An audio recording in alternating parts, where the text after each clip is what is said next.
till it coming about.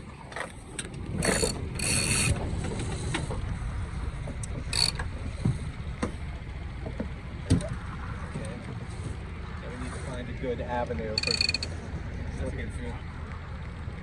Yeah, I'm thinking that. Okay, let the jib out a little bit, Jamal. We're going before the wind. Jamal, you were studying points of sail. What point of sail are we on now? I saw you studying the book. Is that broad reach? Broad reach. Yeah, you can't. We're almost downwind. Can't feel the wind, yeah. We're a little bit too downwind for my taste going through the boats, because you certainly don't want to jibe, but you know, we can't come up right now. We've seen a big gust.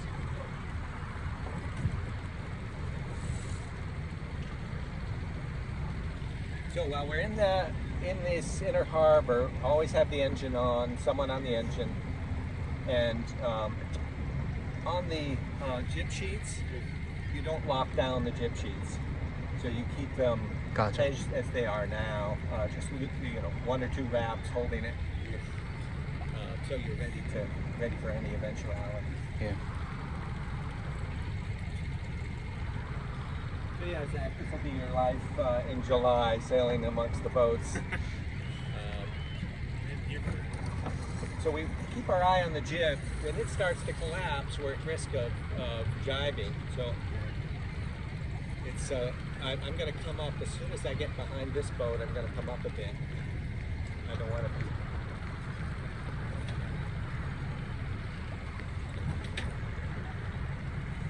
But yeah, you can see the jib collapsing there. Mm-hmm. And that's when you're thinking, I'm gonna maybe jibing soon. So what do you do to jibe? Did you do jibing at all? Yes. So what do I do to jibe? If we were the jib was collapsing, I wanted to jibe. Yes. What would I do? So you push the tiller towards the boom and come this way. As this collapses, I'll release this side. You're tighten on that side. So the first thing we want to do when the jib starts to collapse is center the boom. Center the boom. Bring it in. So you want to have control of the boom. That's the real danger with jibing is an uncontrolled jibe. Yeah. You can, yeah.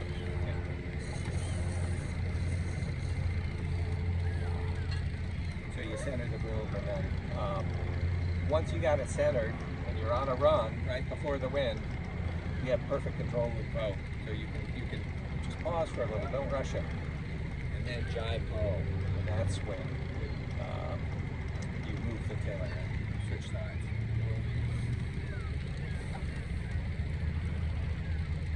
You're going to need to jibe sometime. I think I'm going to jibe now. Center the boom. So I've centered the boom, and now jibe home. So release your side.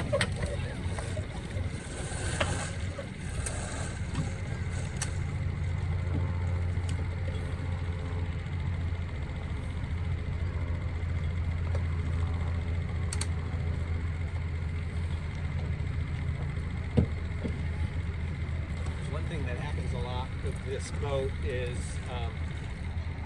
we got the Traveler centered right now, but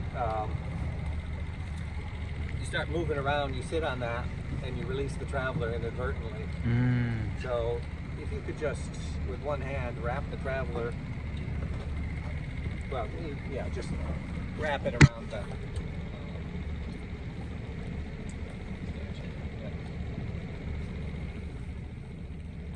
Nothing too fancy.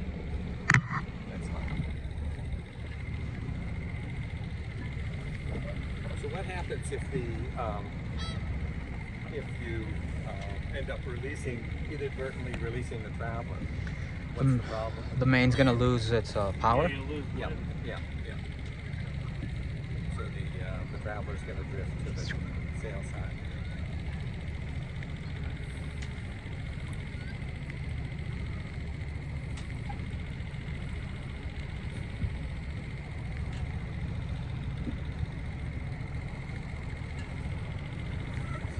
exit from the harbor is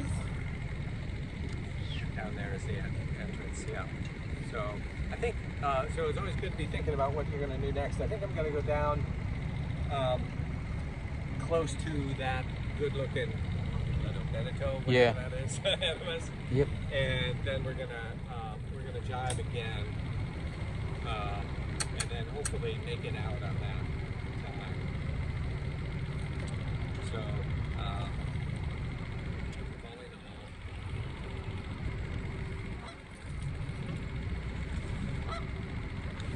all in all, waiting for the jib to collapse. Jib starting to collapse. Center of the boom. So I got control of it now. You don't have to rush. And then jibe home.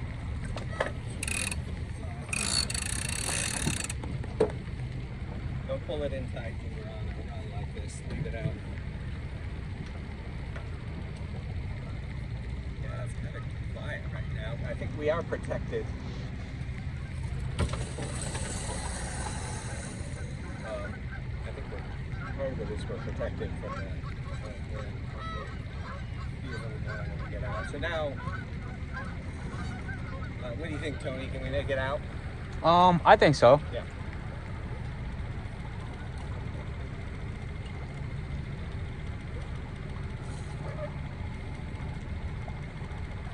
So Zach, as soon as we get out of the inner harbor, go ahead, turn off the engine, bring it up, and then I'll have you come to the tiller. Get your tiller time.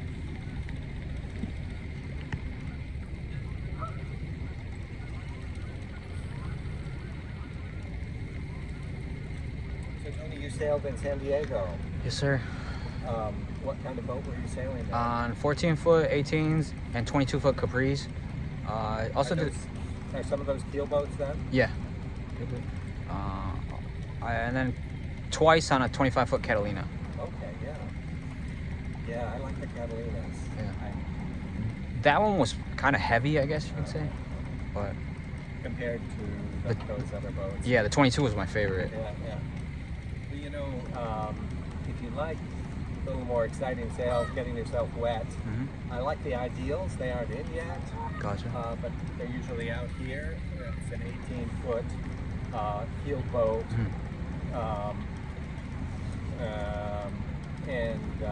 With a small jib, and it's a self Solo? yeah, you can. Well, once you've been approved, you can do a single handle. Gotcha. Yeah. Normally, if you become a skipper, Yeah. what are your plans for classes? I mean, I wanted to get as much class time as possible, but You're in the waiting list. yeah. Well, you're doing the right thing. Doing the racing is a great way to get engaged, and the MCOs. Yeah. So get out on the water. Yeah. Oh, it's. And where were you thinking of slotting in? What course? I mean, I would like to do first mate, to be honest. Yeah. Yeah. Just because I feel like there's enough content online and I've seen enough of the basic stuff. But I mean, it's always good to have refreshers and Right. and especially because I haven't been on a Colgate up Right. until this season, so That's right, yeah. every boat's different. Right. But yeah. Well, I mean, I had sailed a whole lot, but I took the skipper prep course, and that's a requirement. Right. Everyone, because for the reasons you're saying, you're getting used to the Colgate, learning all the rules and regs of the center of the club, and we're turning people loose to go out and take Right. these boats. No, yeah, it's a lot of responsibility. Yeah. I also took Tom Hafner recommended me for the, what do you call it? Or he recommended the course U.S. Sailing Safety at Sea. Oh yeah. I just completed that like a week ago, which was pretty. I thought it was really valuable. Yeah. It covers like the man overboard, and since I haven't gone to the classes, it was good to see legitimate info. This is great, yeah. And we have to take that. I think I'm due for another safety at sea refresher Yeah. as part of the process. Mhm. So I think it'll pick up a little once we get out there.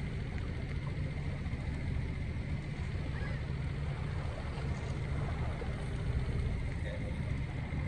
As soon as we get around there, we'll come up a little bit and put Zach on the